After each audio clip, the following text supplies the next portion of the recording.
Today we're talking Dark Winds, Season 4, Episode 1. Welcome to Screens in Focus, the podcast where we talk about TV and movies. I'm Diana. Renee is here. Hi, Renee. How are you? Hello, I'm here and I'm so excited for this season of Dark Winds. I can't wait. I know. And we're off to an amazing start. And I cannot wait to dig in with you. But I do want to pose the question of the day to you now and to our friends out there before we begin. So, question of the day is, do you think Leaphorn is truly ready to walk away from this role? So we are going to break down Leaphorn and everyone else, and then we'll come back to this and I'll get your take on it. And friends out there, you think about that too. But man, this episode, it started off with a bang for sure. Yeah. And so it introduces a missing girl case that brings dangers and threats to the reservation. Meanwhile, Leaphorn makes a shocking decision to retire and ask Bernadette to take his place, setting up major emotional and leadership shifts, possibly. So what did you think of this season premiere? I love the music in the episode. That's always something with me. A good music, man, just makes the movie, the show, anything just that much better. So that was great. The opening scene, like you said, I feel like it's setting the pace for what's to come. Overall, I think it's a very strong beginning, and we got to see almost all of the key players besides Emma and what they're up to, even though we learned she is in LA or whatever and that kind of thing. But at least we got to see people and get caught up, like what's been going on. So, yeah. And of course, we got to see Linda Hamilton's cameo, which just I thought was really cool, especially because she was just in Stranger Things. And so I thought that was awesome to see her in this other role. Yeah. She has been in different shows and series. She was in Resident Alien. She was in Stranger Things. And she was in one other thing. Now it's going to drive me crazy what that is. And then here she came up again. I thought, oh, what a great role for her to portray. Yeah. So yes, I agree with you on all those points. And I thought it was such a strong, emotional premiere. It was reflective. It was spiritual. And it immediately raises stakes, this missing girl and this violent outsider. And I love how it starts off with the crime or what we see, and then it goes back. But what was interesting in this was that it gave us some resolution or catching up to what we saw in the first episode, because sometimes we have to wait until the ending or further on down the line. So I thought that was such a great way to start the episode.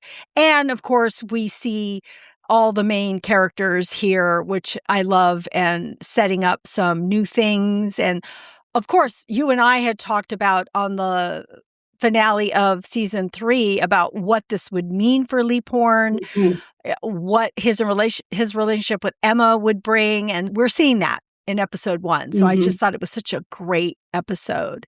I do want to mention my husband does watch this with me. And even before we watch it, he was so excited to see the series. And we had seen the finale the day before to prep for this one. Yeah. He says, I just love this series. And so I love that he loves it too. So I get someone to watch it with me, which is a lot of fun. Yeah. What were some of the highlights for you? You know, Joe, just seeing how sad he is without Emma, and they suffered the loss of their son and had to deal with that for all these years, but they were slowly starting to heal from that. And then the recent events and everything, and what pain resurfaced with Joe going and killing BJ Vines and doing these things. It just brought everything back to the surface for both of them, I think. And so it was just really hard watching him. I guess on one hand, I thought it was so hard to watch him. And I'm glad we didn't have to see Emma this episode either, because I think it would have been that much more emotional for the viewer. Let us see little bits of it. But it was just hard to see him in where he's at and just alone. And then they show the picture of the two of them on his sitting there. He looks at that all the time. So yeah, it was really tough to see that. I couldn't agree more. Joe, to me, is one of the highlights watching him. He just draws me in. So I really appreciate everything that when he's the spotlight of everything. And I also love seeing him work with Chee and also the way he works with Bernadette too. I just love all those interactions. You had mentioned that the music was a highlight, and it is definitely a highlight for me. Also, the whole 70s vibe. It just reminds you, get thrust back into it. Do you know, I forgot they were in Arizona. I kept thinking they were in New Mexico because that's where they film.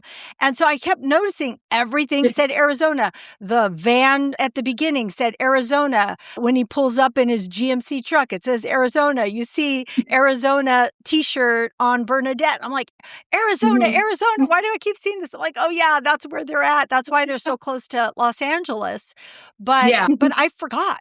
I kept thinking that they were in New Mexico for some reason. But just watching all of that and just that whole atmosphere and just getting back into all of that is such a highlight.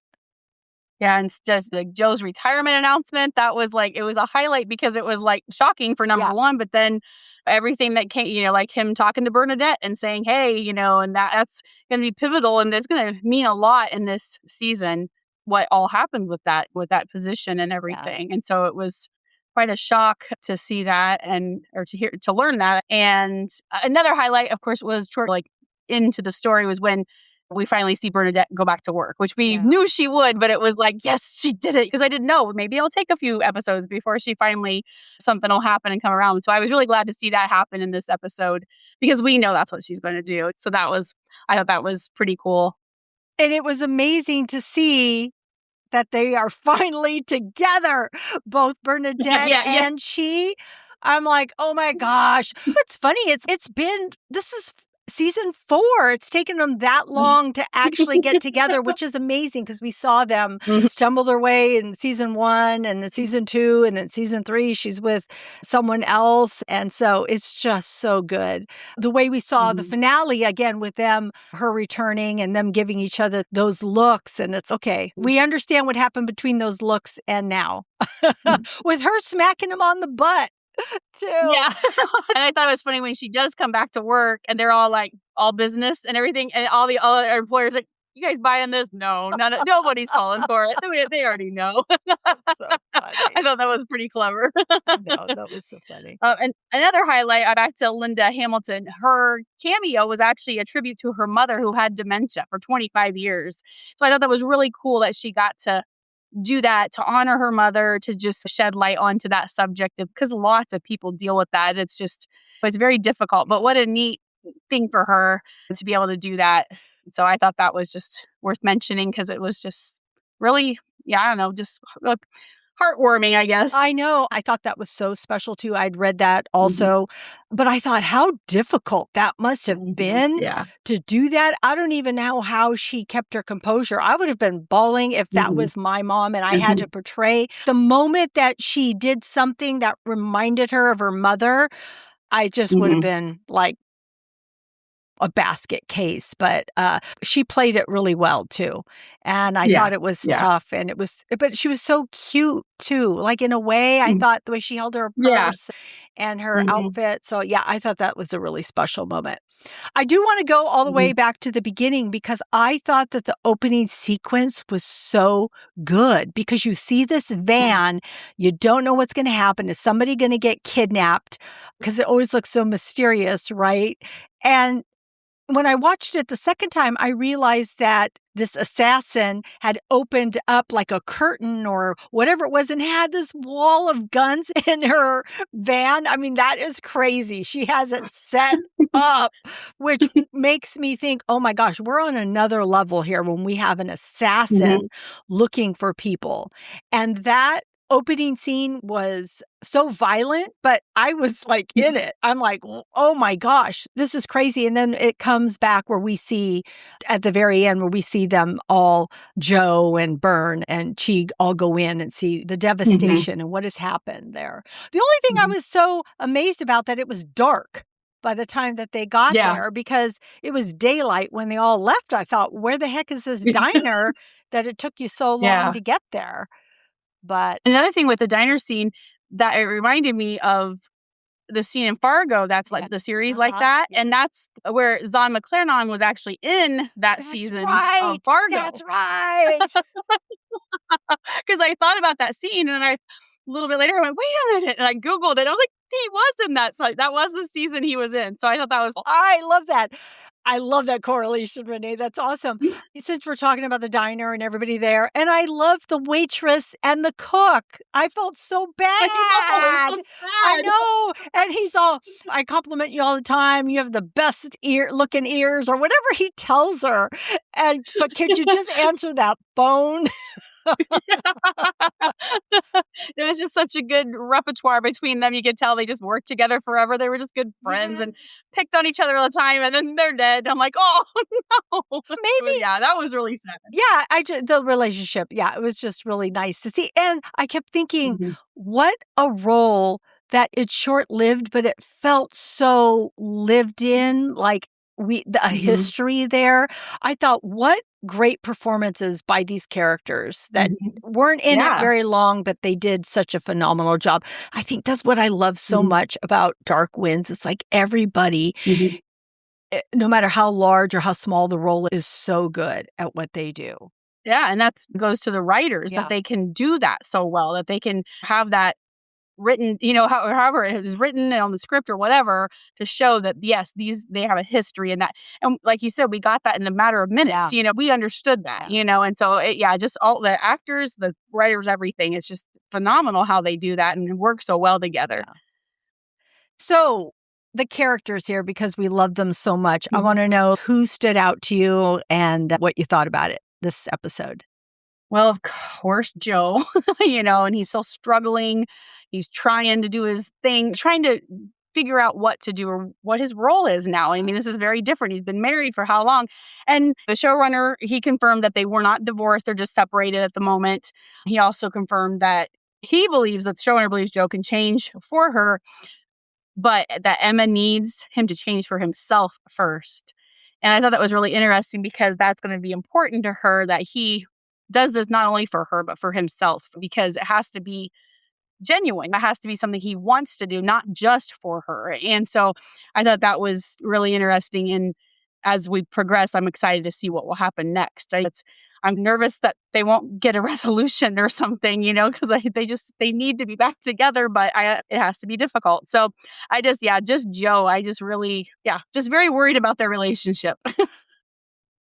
It's when they talked about it, when he would talk about it, it felt like it was final in a way. The way they addressed it, I didn't like it. Like, I'm like, what are you talking about?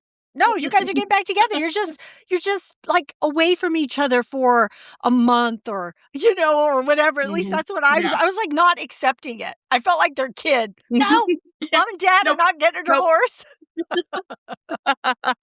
This isn't happening. This isn't happening. They're staying together. So it did affect me.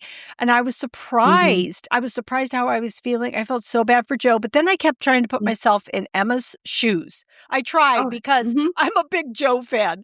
And so I thought, okay, she doesn't like that he let someone die, no matter if he was going to get away with something. Because probably in her eyes, it was like he would get his somehow. Somehow he would get it. Like it would come back to hurt him somehow, or like karma or anything else. That's what she probably felt. And it's like, you didn't need to intervene and help it along, because then that reflects on you and what could happen to you. You're just like when she said, you're bringing that ghost into our house now. And so, plus I think that just, one, that he did it, two, that she didn't recognize him anymore, and three, that what does this do for him? But I still felt sorry for him. And I'm like, no, Joe. And like I had said earlier, I could just watch Joe. Like those were my favorite scenes. There is a montage of him and he's not even saying anything. And I am gripped to the screen. Like his daily life is like mesmerizing. He's tying his hair, he's gardening, he's in the sweat lodge, and he's feeling Emma's absence, and I am feeling it for him, all while the song is playing that we enjoy a lot and appreciate the music. And I just think Zon McClarnon, just his performance, I was really upset that he didn't get an Emmy nomination because I truly think he deserved it. There was no dialogue, and he can just exist, and I am gripped. So I just think he's phenomenal. Yeah. Yeah, it was impactful for sure. And then, of course, Bern and Chee, like we talked, we're glad they're together now, finally, and we're seeing that. But you can tell it's it's that awkward early stages, and they're still trying to get a feel for one another, and they're both coming off of traumas and all this that happened in the last season, so they're trying to build this relationship, but then also deal with that. Individually, they have things going on that they need to deal with. So it's awkward a little, which it sometimes is in the beginning. And then I keep thinking about what's going to happen when she finds out that Joe wants Bernadette to take over his position. Is that going to cause some problems in their relationship? Is that going to cause, competition between that, or what? I'm curious to see how that's going to play out. And maybe he'll just be really happy for her. He really does love her. You can tell. He just is. I feel like doesn't know how to show it so much. They're just learning to, even though they like each other a lot and things, they're still learning a lot. So maybe he'll just be completely happy for her and proud that she's getting this promotion. Yeah.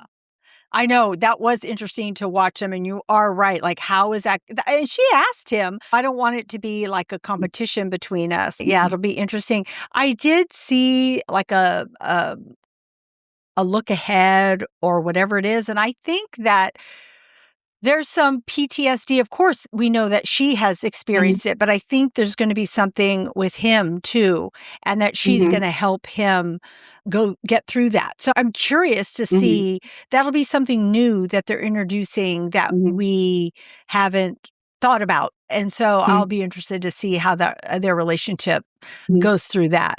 So it'll be good to see that. Yeah.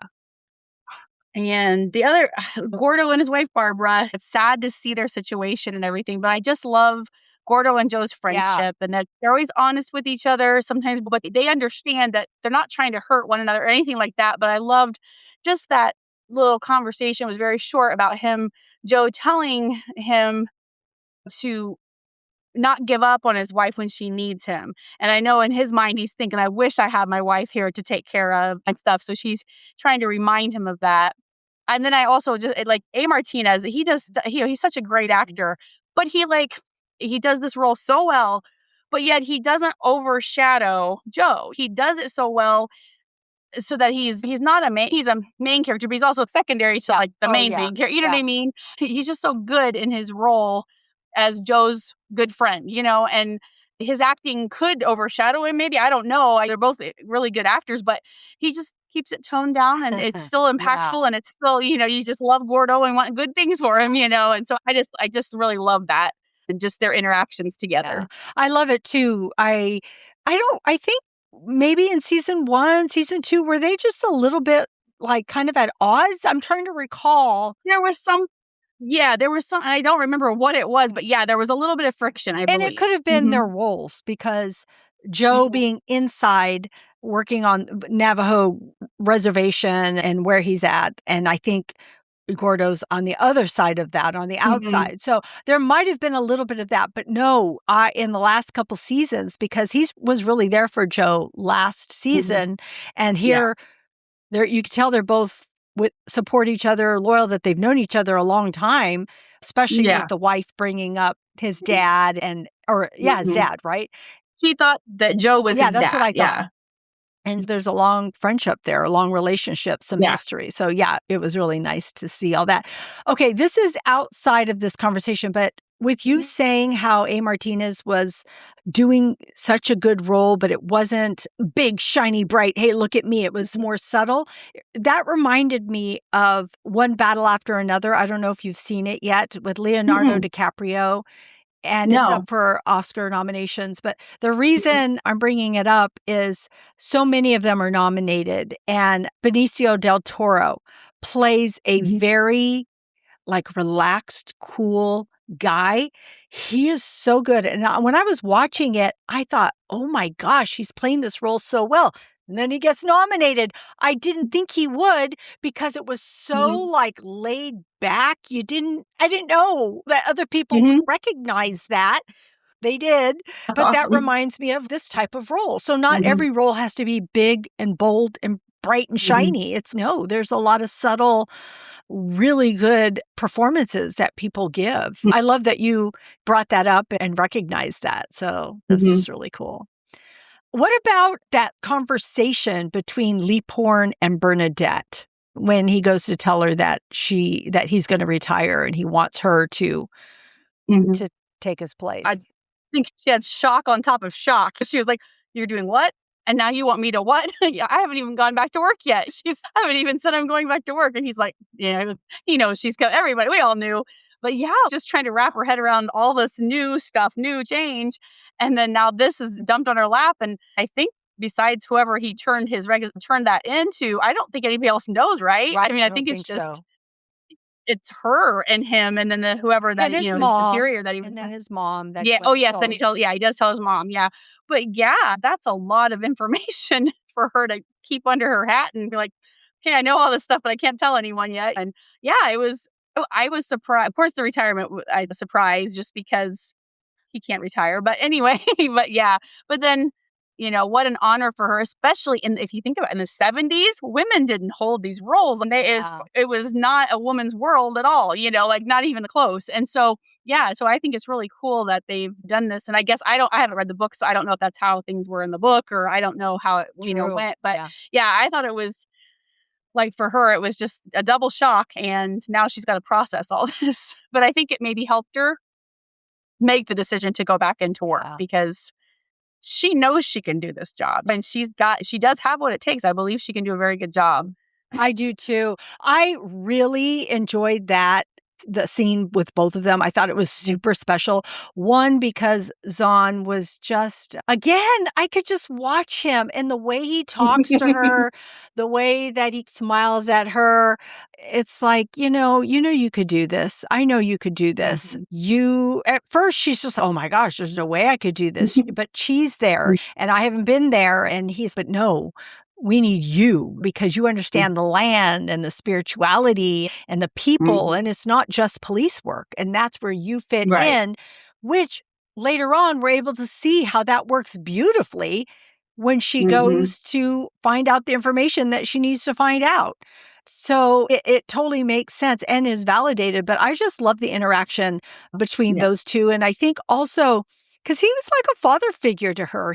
They helped her. So I think he's proud of her too. And of course he's going to pick her. I mean, he loves working with Chee. He knows that Chee is smart and they work really well together. But I think Bernadette and Joe have a really special relationship. And so I love seeing her go through those emotions at first. What? Like, no, I can't do this. Oh, wait, you mean you think I can do this? And then she got excited. You could see that excitement behind her eyes. Like you said, women don't normally do these roles, and now I get to possibly do this. You think I could?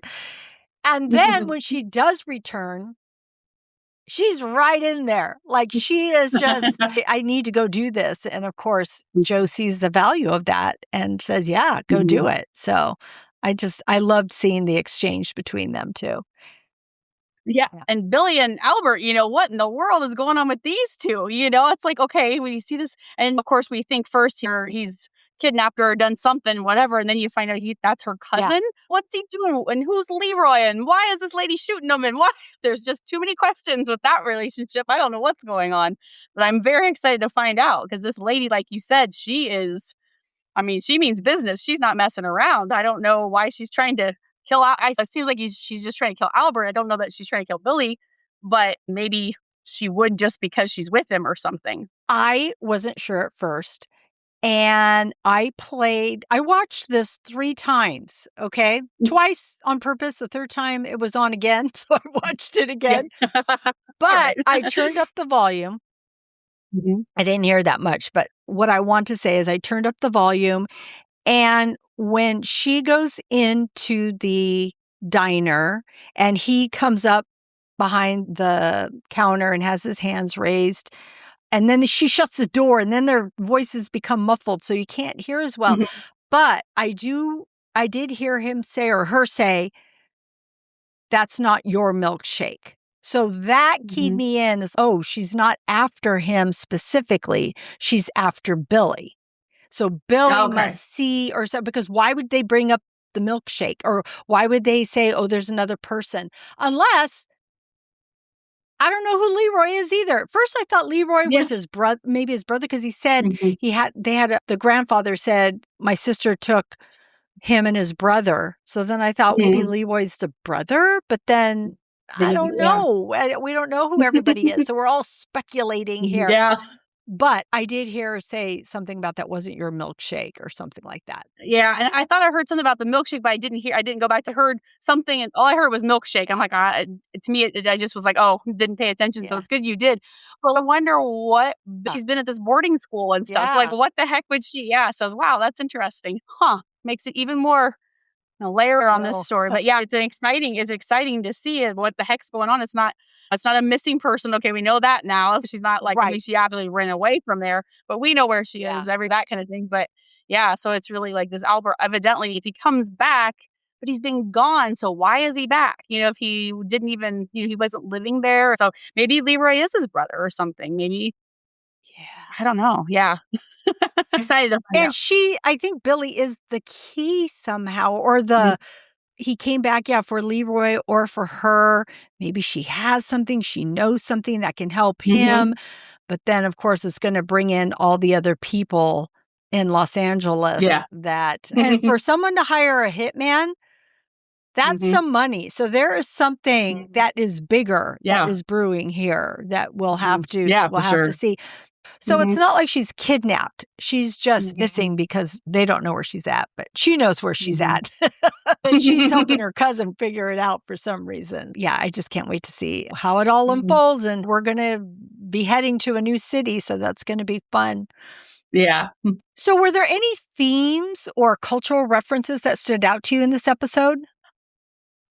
As I mentioned in the beginning, the music, of course, always love, but I love that they use Bad Company Seagull through Joe's montage, kind of just like you said, kind of mesmerized us all watching him day to day Yeah. things with no dialogue, but this song is playing. And I looked at the lyrics because I knew there was something that kind of stood out to me. And it said, here's a man asking a question.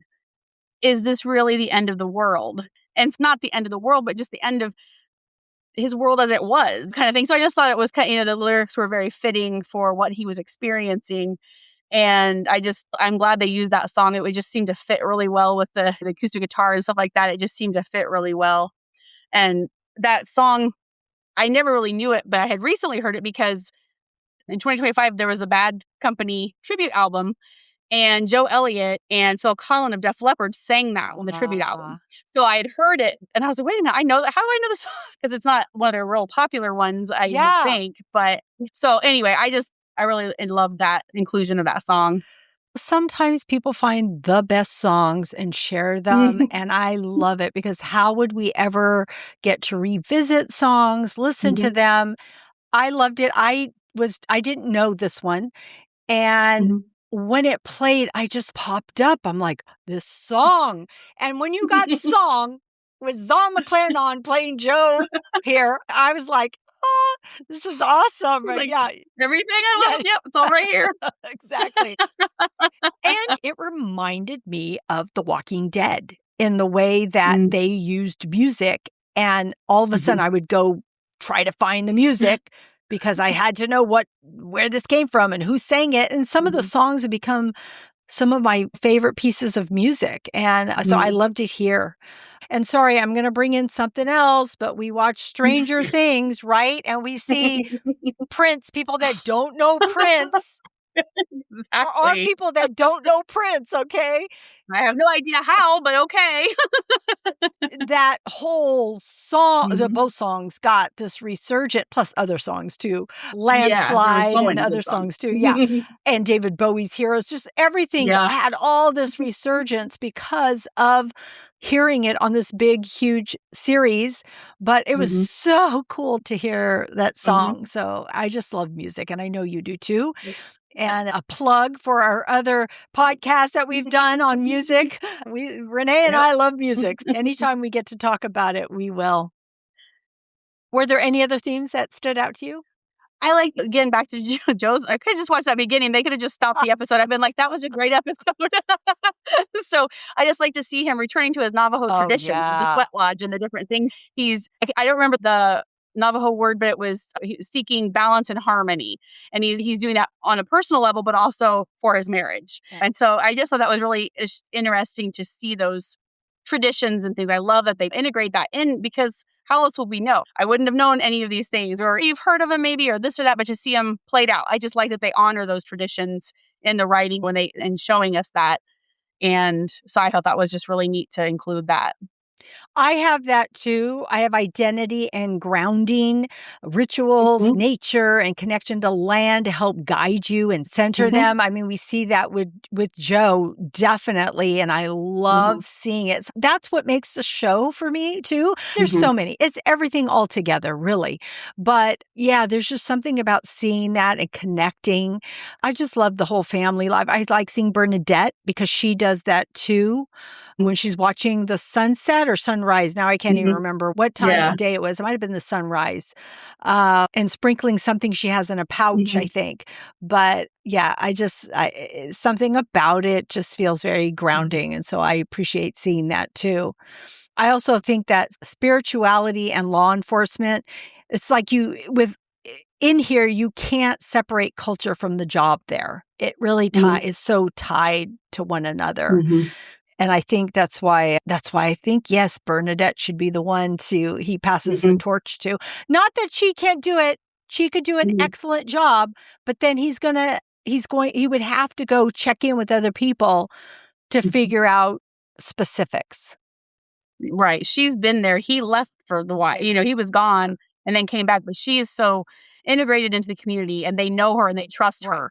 So yeah, sure, she'll be law enforcement, but at the same time, she understands the spiritual side better just because she's always been there and she just grew up that way and everything. So yeah, I agree. I think he would be way more analytical about things. He would still keep that. He would try to do that, but like you said, he doesn't have quite the connection, I guess, that she does. Yeah, I agree with that. I think another thing this episode, it sheds light on the Indigenous the boarding schools and things that's so there's it's called the crisis is actually called Missing and Murdered Indigenous Women, and it's an ongoing thing. I know. So I mean, like, sheds light onto that, which is important because it's awful. These being trafficked, they're being all this stuff, and it's just horrible. So it's good that they shed light on, because a lot of people may not know about it, and that it's obviously this was the 70s, but it has not stopped. Oh, that's such a good point to bring up. Yeah, because and that's why I like watching these shows, because you learn through watching all of this. I've had so many people say who don't watch TV and movies, like, even when I was growing up, why do you watch so much TV and movies? Because I learned so much. Really, you do. You're just exposed to so many things that don't pertain to maybe your daily life, but you can learn through others. So I love it. Yeah. A few things worth mentioning. You had talked about Linda Hamilton's, but in case people, again, don't know, she's from Terminator. She's Sarah Connor. So she's an icon. She's an icon. So for people who may not know who she is, because they might have just thought, she's some guy's wife there. I don't know who that is. So that's who she is. Robert Redford was noted as executive producer at the beginning. And of course, it caught my eye. And it always does. During the opening, you see who's in it, the music. A lot of times, depending on what show it is, I'll fast forward it.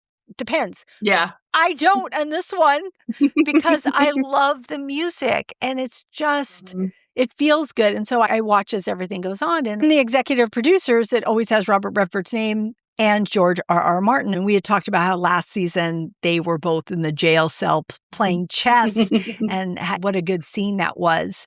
But since then, Robert Redford has passed away. And so it caught my eye that his name was at the beginning, but I loved at the very end, it said in memory of Robert Redford, which I thought was such a sweet thing to do, and it should have been done, and it was. So I appreciate that.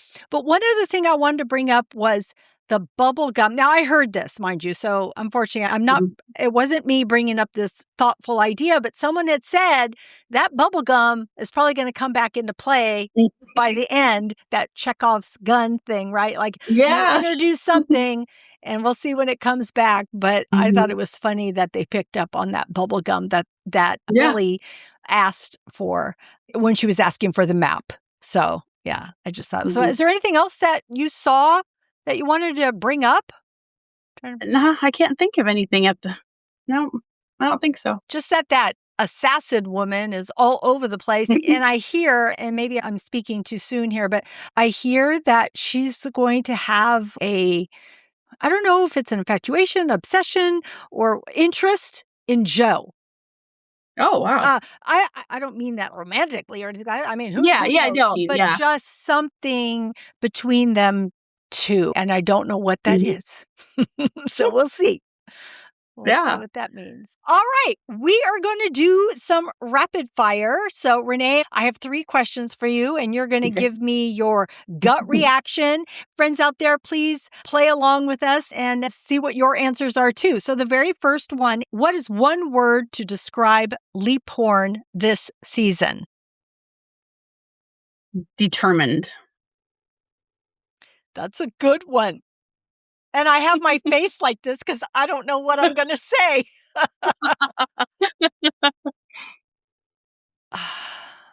That's a good one. Ooh, this is a hard one. I'm going to say grief. I feel like he's still in grief. I don't know. That's the first one. I know that there's better words, but that's the one that comes to mind. All right. What surprised you most in this episode? Joe, the announcement of his retirement. That I just wasn't expecting that. I don't know. There's a lot of things that were shocking, I guess, but that was just like the first thing. I was like, what? We're going to talk a little bit more about that when we get back to our question of the day, but that is a good one. And I think what surprised me the most was, first I was going to say Linda Hamilton being all of a sudden being the surprise role, because it was such a small role for her, but she did it. And I thought that was great. But I'm actually going to say, I was surprised that by the treatment of this St. Catherine's, the way that they treat these women. I was like shocked, surprised that it still exists, especially with Bern experiencing the same thing. And she works in that community and it's still going on. It like hurts. It hurts me for them, for all those girls that are there. And how the police station all clapped when they're like, "Oh, she ran away," instead of being like, "Oh no, the poor girl, we have to go find her." It's, "Oh, yay, she got out." It's holy crap, awful. So I think I was really surprised to learn that and that they've talking about it. Yeah. I feel like was it a Taylor Sheridan series that recently they touched on that also? Yes. That was because that was way more in depth than that was horrible. What was that? It was 1923, and I love that. Yeah, but that was even more back in time, right? This is 1970s. Right. So it's like still have exactly. That's what I meant. Was like that was a span of time. And and that was brutal watching that. That was tough to watch. 50 years, I guess. And still things are, of course, have things changed? Still, I don't know. Yeah. Right. Oh, gosh. Yeah. So, it was tough. Okay. What are you most looking forward to this season? Figuring out what's going on with Billy. I'm just really intrigued by this whole thing. No one's murdered yet. No, I guess they were the cook and the waitress, but I just mean the people we're looking at, and stuff. So there's not been a murder they're going to solve. There's not a missing person they got to solve. It's this weird everything else going on in this It Woman. Yeah. So I'm really intrigued by that whole storyline. I am too. And that is a really good one. So besides that one, what am I most looking forward to? Seeing Emma and Joe get back together or whatever that happens. I'm hoping that they can get through this or have some sort of resolution for both of them where they're still whole and okay with it, even if I don't want them not to be together, but I hope that they can work their way through it one way or another. All right. Let's get back to our question of the day. So, do you think Leaphorn is truly ready to walk away from this role? No.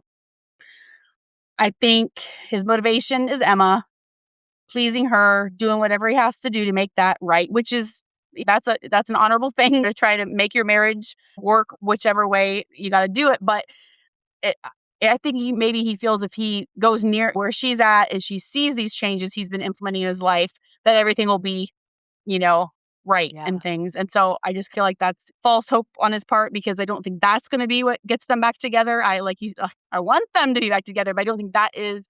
But then I also, on the other side, I feel like there's more to this. We were only told this little bit. There's more to his decision.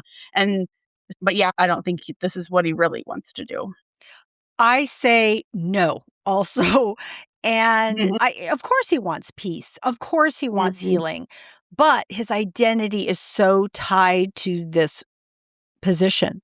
It's like, how do you walk away from that? But I think also that he's thinking, well, did this position make me do what I needed to do? Maybe I need to go away and have a clear head and move on to the next thing. Maybe I need to spend more time with my wife, because she did keep telling him, like, this job is really taking over. Because I think that what happened between BJ Vines and Joe was the straw that broke the camel's back. It wasn't entirely it, because she was on him about stepping away, moving away. And so maybe he's just, maybe I need to do this to get my wife back. And maybe I need to do this to clear my head. I love that his mother tells him, you got to do this for yourself, not for anybody else. And when you do it for yourself, she's going to see it. And that's what's going to happen. I think his mother's absolutely right when it comes to that. He may want to retire, but emotionally and spiritually, it won't be easy for him to fully walk away from this. And we don't want him to, because we need some more. Yeah, no. We need some more Joe Leaphorn, more stories. All right, friends out there, what do you think? Do you think Joe's ready to walk away from this role? We want to hear from you.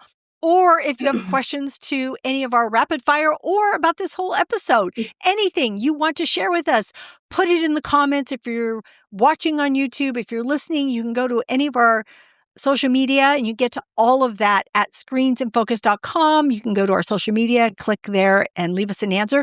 Or if you want to call us and leave us a message, because we would love that, and we'll talk about it on our next episode, you can reach us at 669-223-8542, and that number is also in our show notes. All right. This is a wrap up of a really good season premiere. So it was just so good. And Renee, wow, I loved all your insight on this. So I can't wait to break down episode 2. So everyone come back, but don't leave yet, because we do have TV and movie recommendations for you. So Renee, what have you been watching? I've been watching a lot of TV series, a lot of thrillers and things like that. But was it just last night? I think it was just last night. My husband and I started watching this older series. It's on Netflix now. And it's called, I always want to say it wrong, Suburgatory. So it's like suburban and purgatory. And it originally aired on ABC, I think it was 12 years ago. And Jeremy Sisto is like the main character. He plays the dad, and him and his daughter live in New York City. Something happens, then they move to the suburbs. And so it's just their whole interaction. And it, seriously, we just laughed out. I don't know if we were just tired and in a silly mood or what, but we laughed and laughed and laughed at this thing. We watched a couple episodes, but it was just so good. And I'm like, how did I not know about this that long ago? Whatever. But anyway, it's on Netflix. I loved it. We had a blast watching it. I'm also watching Memory of a Killer with Patrick Dempsey. So he is a hitman, and he's starting to get early onset dementia, or I can't remember if it's dementia or whatever. And it's a little bit of a slow burn, which sometimes turns me off, but it's exciting enough. And Michael Imperelli, is that how you say his name? Yes, as well. And he's got a very good role, him and Patrick Dempsey back and forth thing. But yeah, I keep coming back to watch the next episode. So I can't wait to see what happens and things. But it's a very interesting take on this and what he's experiencing. Yeah. And then I saw another old one. I've never watched Veronica Mars, and it's on Netflix now. And so I just started watching it. I'm like, it's a fun show. It's interesting. She's trying to solve crimes. Her dad's a PI and whatever. And so she's always just trying to like mess in his business and do stuff. But yeah, it's been really good. I've enjoyed it. And then the other old thing I watched, Netflix got all of the Night of the Museum movies. I had never watched the third one, evidently. I thought I had not. So I watched all three of them. So everything but Memory of a Killer are old things that I'm watching, but they're really good. So I recommend them. Yeah. I don't even remember Night of the Museum if the third one. I probably watched it, but I'm not sure either. I don't remember. But yes, and Memory of a Killer, I watched, I think, one episode so far, and it's good. Like, I'm curious to see. I have to press play on the next one, so Yeah. I'll be curious to see that. I wanted to bring up Cold Water. Did you watch this, Renee? I watched the first episode and I just didn't care for it.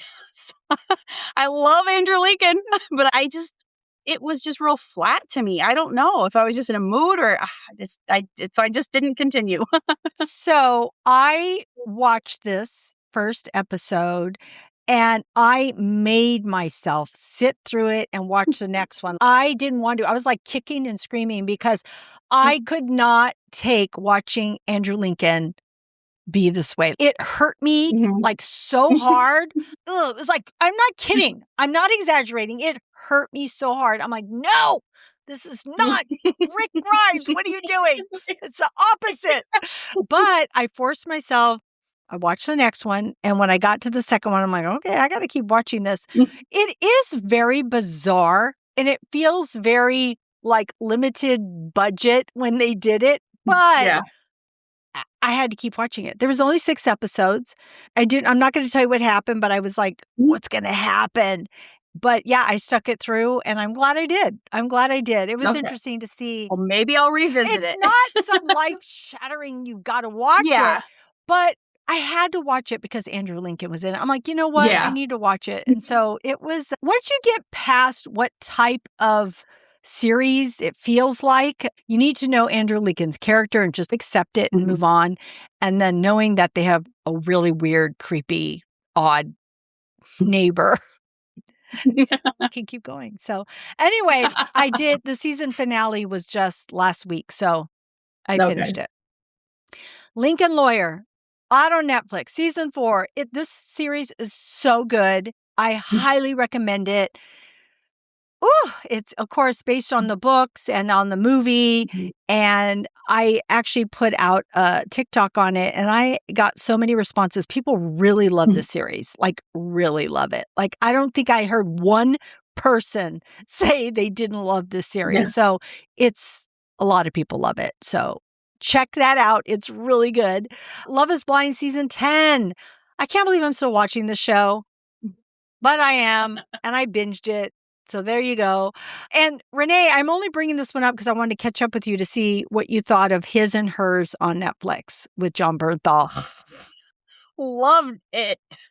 I was like, I told my mom to watch it. I told my husband to watch it. And they both were like, they just couldn't believe it. It was so freaking good. But I'll watch anything with John Bernthal. But it was so good. Just, I loved it so much. And it was, you thought things were done and they weren't done, Whoa. And yeah, it was, I know. Yeah, I had been looking forward to it. I remember when it first was announced, I was like, oh gosh, this sounds really interesting, that kind of thing. And that's the type, I've just been watching all these thrillers and like, after you watch a lot of them, it takes a lot to impress you. So if you watch another one, it's like not very good. You're like, this isn't even any good. It could be fine, but it's just, you watch these really good ones, So that one like jumped to the top of my list of, oh my gosh, this is so good. Yeah. So I did. What did you like I it? loved it. It was a great series. It was a lot of fun. It was so many twists and turns. And then at the very end, they gave you another twist without giving too much away. It's just really well done. It's a mystery. A murder happens at the very beginning and then it goes about solving it. Really well done if you haven't seen that. But I do want to mention 2 movies. One is a rewatch, and that is Predator Badlands. It's out on Hulu. I saw it at the theaters. It's out on Hulu. You know what? It's a good watch. I'm not the biggest Predator fan, but out of all of them, this one really, I think, is more emotional than the others. So it's very watchable. So it's a fun thing to watch. But I went and watched Wuthering Heights. And I know that there's people that love it and there's people that hate it, but I bawled like a baby because that's me. And it just gripped me. And I went with my two of my son's girlfriends and one of my sons went. So there's 4 of us, but I was the only one bawling. I don't know. There's something about emotional history. And what I mean by that is when you're kids and you bond with somebody and you love somebody and then you grow up and you have trauma and you live through that and you keep going and you're so obsessed and love someone, seeing that just sticks with me. I think that's why Stranger Things sticks with me. I think that's why Cobra Kai sticks with me because it's history of when they were young. It's why The Walking Dead and those characters have been together for so long. So there's something about history and trauma and when you're young and aging and love and all of that. I recommend it, but it is not for everybody. But I loved seeing Margot Robbie and Jacob Elordi. All right. That's a wrap up of Dark Wind Season 4, Episode 1, the premiere, and our TV and movie recommendations. I want to thank Renee for joining me today. Thank you, Renee. Always a pleasure. Thank you for asking. I was so excited when you're like, hey, you want to do it? Yes, I want to do this. I'm so glad you said yes.